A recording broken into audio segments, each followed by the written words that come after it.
Hello po, good morning! Ayan po at kami ay kukuha ng langka. Meron po kasing langka dito sa kubo. Titingnan muna po tapos po ay kukuhanin na kung siya ay hinog na.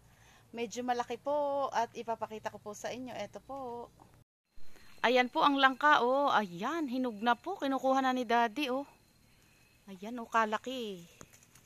Ayun oh. Hindi na kayanan, sobrang bigat po at kalaki. Ayan ang langka oh. Ayan, hinog na yan. Oh. Paborito ko yan. Ayan po oh, napakalaki. Oh. Parang baboy. Ayan. Baboy sa pulo. Ayan, balahiboy pa ako. Ayan, ating langka. Mabangon na po. Ayan. May maiuwi na doon sa atin. Ayan po, sa bahay. Ano ng langka. Masarap po yan. Langka. Ayan po oh. Yan ang ating unang nakuha dito sa bukid. Meron na tayong maiuwing langka. Ayan na.